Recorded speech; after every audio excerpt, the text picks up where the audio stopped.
Shalom kasih Kristus, apa kabarnya hari ini? Tetap semangat dan jangan menyerah dalam menjalani hidup dan tetap melekat dalam Tuhan melalui renungan ini. Percayalah, Tuhan akan mencerahkan hidup kita semua. Mari kita berdoa. Bapa Surgawi, terima kasih buat hari ini di mana kembali kami mendengarkan kebenaran firman-Mu. Biarlah firman-Mu menguatkan perjalanan hidup rohani kami Tuhan di dalam Engkau, sehingga kami terus semakin berakar di dalam Engkau dan kami mampu dapat menjalani kehidupan ini sesuai dengan kebenaran firman-Mu. Ini doa kami dalam nama Tuhan Yesus. Amin. Melekat dalam Tuhan bertema arti penderitaan. Terdapat dalam Filipi 1 ayat 29, demikian firman Tuhan, sebab kepada kamu dikaruniakan bukan saja untuk percaya kepada Kristus, melainkan juga untuk menderita untuk Dia. Berbicara tentang penderitaan, tidak ada orang yang mau menderita. Kita melihat tokoh-tokoh Alkitab yang baik sekalipun mengalami penderitaan, dianiaya karena imannya pada Yesus. Permasalahannya adalah apakah mengikut Yesus selalu mudah, mulus, dan tidak ada batu yang merintangi perjalanan kita? Tidak. Ada kalanya dalam mengikut Yesus kita harus mengalami tangisan air mata, kesedihan, permasalahan. Tetapi apakah bisa setia walau harus menderita? Paulus dengan jelas menyatakan persyaratan untuk menjadi seorang Kristen. Menjadi seorang Kristen selain dari percaya kepada Kristus adalah untuk turut menderita demi Dia. Kita selalu mengira bahwa adalah cukup untuk sekedar percaya. Tetapi Paulus memberitahu kita bahwa tidaklah cukup untuk hanya percaya saja. Tetapi kita harus menderita demi Kristus. Percaya dan menderita itu beriringan, saling berkaitan. Semua orang percaya yang sejati menderita demi Kristus. Barang siapa yang tidak rela menderita tidak akan dapat menjadi orang percaya yang sejati. Penderitaan yang dimaksudkan Paulus mungkin memiliki pengertian yang sama dengan apa yang dikatakan dalam Kisah Para Rasul 14 ayat 22. Di tempat itu mereka menguatkan hati murid-murid itu dan menasehati mereka supaya mereka bertekun di dalam iman, dan mengatakan bahwa untuk masuk ke dalam kerajaan Allah kita harus mengalami banyak sengsara.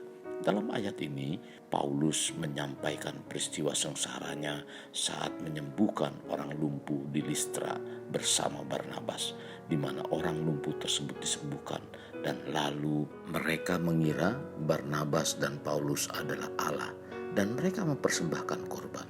Namun beberapa orang Yahudi membujuk orang banyak itu berpihak pada mereka dan melempari batu kepada Paulus. Jadi kata asli untuk sengsara adalah sesuatu yang sangat sulit untuk dilewati dan menunjukkan arti penuh tekanan. Pengertian sengsara memiliki makna menderita untuk Kristus. Orang Kristen tidak hanya harus percaya pada Kristus, tetapi juga untuk menanggung tekanan dari semua pihak demi imannya kepada Yesus. Penderitaan sesungguhnya dirancang untuk membangun sayap iman kita pada pribadi Tuhan yang Maha Kuasa. Akan tetapi penderitaan menuntut respon yang tepat agar dapat berhasil dalam menyelesaikan maksud-maksud Tuhan. Penderitaan menekan kita untuk meninggalkan kekuatan diri sendiri pada hidup oleh iman dalam kekuatan yang berasal dari Allah.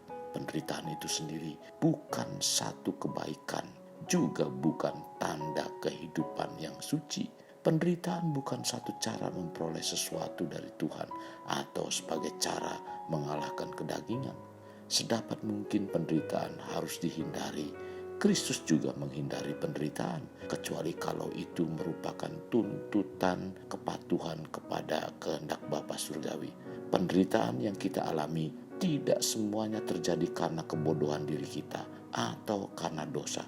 Mungkin juga penderitaan yang terjadi mengajarkan kita menjadi peka terhadap kebutuhan kita, terhadap kelemahan kita, dan terhadap sikap kita yang salah yang perlu disingkirkan karena di dalamnya hal-hal yang tidak berguna untuk dimurnikan seperti emas. Dalam 1 Petrus pasal yang pertama ayat 6 sampai dengan 7 berkata, Bergembiralah akan hal itu, sekalipun sekarang ini kamu seketika harus berduka cita oleh berbagai-bagai percobaan. Maksud semuanya itu ialah untuk membuktikan kemurnian imanmu yang jauh lebih tinggi nilainya daripada emas yang fana, yang diuji kemurniannya dengan api, sehingga kamu memperoleh puji-pujian dan kemuliaan dan kehormatan pada hari Yesus Kristus menyatakan dirinya.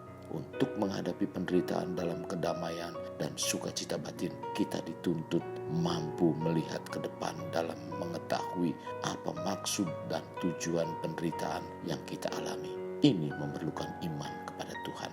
Kasih Kristus, jadikan hidup kita untuk lebih bermakna. Membangun pribadi bermakna dimulai dari pribadi kita.